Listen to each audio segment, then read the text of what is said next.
Did you know there were quite a few Easter eggs in Queen of Tears that you might have missed? The writers of the drama made sure to keep viewers on their toes by adding some crazy details. For instance, did you know that Kim Ji-won's outfits in the show are supposed to represent her feelings? You might have noticed that as the show progresses, her outfits change a lot. Those with an extreme eye for detail might have caught on that each separate outfit represents Hae-in's emotions. Ji-won dished a little bit on this aspect of the drama during an interview, saying, "I thought a lot so that Hong Hae-in's elegant and extravagant styling not only simply reflects her wealth, but also connects the character's situation and emotions." Ji-won had her fair share of influence on the outfits, showing off that she's pretty knowledgeable when it comes to fashion as well. When Hae-in is feeling calm and at peace, she mostly wears casual outfits, with her hair down and little to no makeup. However, when she's feeling fierce and determined, she wears bold colors with a full face, such as her gorgeous revenge outfit in episode 7. At this point in the drama, Hae-in discovers that Hyun-woo wants a divorce, so to reflect her anger, she wears a stunning bright red blazer dress. Throughout the show, we've seen that Ji-won loves to show off her wealth through her clothes. But did you know that in episode 9, she wore a fake designer hat? During one of the scenes, Hae-in wears a baseball cap with the word Eileen on top, which netizens believe is a counterfeit variant of the cap that luxury brand Celine sells. It's no secret that brand names are often censored in K-dramas due to copyright and advertising issues. Yet, considering Ji-won wore a lot of designer products in the drama, including items from Celine, netizens were confused as to why she would wear a knockoff version instead of the authentic cap.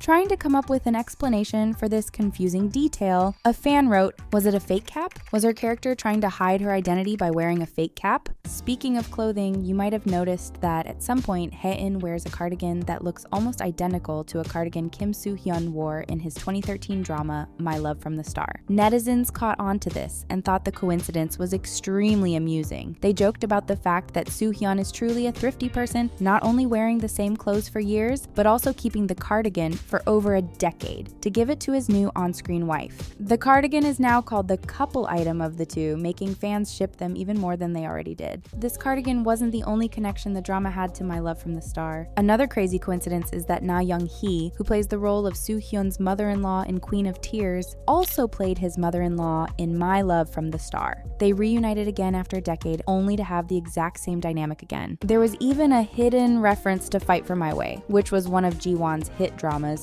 from 2017. This actually happened in the very first episode, during Soo-hyun's drunken speech, which was totally improvised, by the way. During his intoxicated rant, Hyun-woo explains how he only got married because he's cute. At some point, he says he was born like this, which is very obviously a direct reference to Ji-won's iconic line, "I was born pretty" in Fight for My Way. The coincidences don't end there, though, because did you know that John Bae-soo, who currently portrays Ji-won's father-in-law, actually played the role of her father in Fight for My Way? The casting team really made sure to somehow connect all the actors to each other. There's more references to other shows and even real-life events that you might have missed. Hyun-woo and Hae-in's wedding scene went viral because it was a carbon copy of Son Ye-jin and Hyun-bin's iconic wedding. They played the globally loved couple in the hit drama Crash Landing on You, and the writers of Queen of Tears drew a lot of inspiration from their ceremony. Although this detail was hard to miss, it's even crazier to find out that the wedding was filmed in the exact same location Ye-jin and Hyun-bin got married. They tied the knot at the Aston House at the Grand Walker Hill Hotel in Seoul, which is renowned for hosting weddings of the most influential people in South Korea. It's a perfect fit for Hae-in's character as a wealthy chaebol princess in the drama. There's other small references to the series. A friend of Hyun-woo's points out that the love between him and his wife is very similar to the love of Ye-jin and Hyun-bin. Even more exciting is that in the next episode, Hae-in's mother is watching Crash Landing on You on TV. Fans hoped that Ye-jin and Hyun-bin would make a cameo in the drama, but unfortunately that didn't happen. Another Easter egg in the drama is that Soo-hyun recreates Bae Susie's famous flirting smile. Susie went viral for her charming smile in a 2023 episode of Jo Hyuna's Thursday Night. This way of smiling got so popular that even Selena Gomez made an attempt to replicate it. In episode 4 of Queen of Tears, Hyun-woo gifts Hae-in a pair of white Roger Vivier sneakers and flashes her Susie's famous flirtatious smile. This scene went viral among both Korean and international fans. Soo-hyun and Susie go way back as they starred together in Dream High back in 2011. Some fans think that this was Soo-hyun Hyun's way of making a tribute to their time together. Now, onto even smaller details that barely anyone would be able to catch. You might have noticed that several different artworks are showcased throughout the drama. Of course, the million-dollar question is whether any of these pieces have a certain meaning that reveals something about the plot of the show. Art expert Cho Song-in analyzed the artworks and paid specific attention to a painting in Hae-in's room. She explained that this particular painting isn't designed to be presented as one piece, but instead it's connected by several panels. It shows how several objects that were once concrete become blurred. In the end, only the traces and impressions remain vivid in color. Connecting this description to the drama, Song-in said, "In the drama, Hong Hae-in sometimes suffers from tumors in her head, making her vision occasionally blurry and her memories dim. Seeing the painting in such a situation makes one pay more attention." Adding some color theory to the mix, Sang-in expressed that it's likely the drama will have a happy ending since the colors in the painting are pretty bright and vivid. Explaining the importance of this particular painting, she said, "It's uncommon to have many portraits or photos in a personal bedroom. The production team seems to subtly tell the story of how to present Hong Hae-in through the artwork.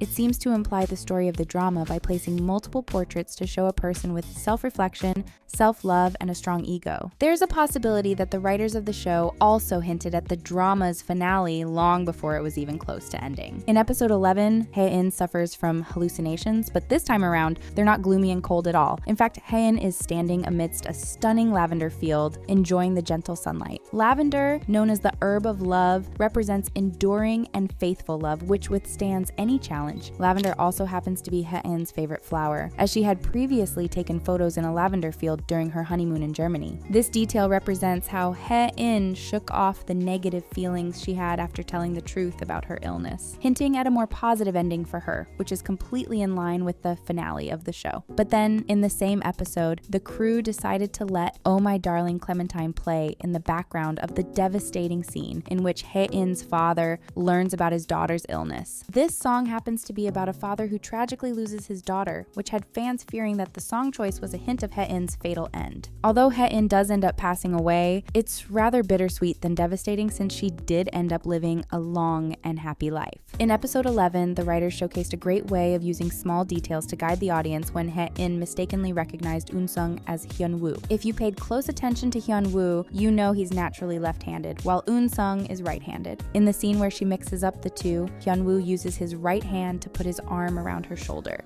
which is a genius way of letting viewers know it's not actually him. During a happy moment between Hyun-woo and Hae-in earlier on in the episode, she asks him, "What's the left hand for?" It seems like an innocent question, but it's actually a subtle hint to Hyun-woo to hug her. This moment also emphasizes to the audience that Hyun-woo is left-handed and raises suspicion about the person who appeared at the end of the episode, suggesting it wasn't actually him. It's no secret that the production team paid a lot of attention to details when creating the drama, even when it came to making the set as perfect as possible. When looking inside Hyun-woo's house, it might have caught your attention that he has a lot of pictures laying around, including childhood photos of himself. Did you know that they actually used Soo-hyun's real childhood pictures to create these props? When Kwak Dong-yeon was on set, he noticed a frame with Hyun-woo's childhood picture and asked Soo-hyun whether that was really a picture of his. To this, he responded with, "I think they edited by adding my face into it. The picture has the vibe of my face, but it's not 100% real." This is yet another cool detail that made the drama feel even more authentic.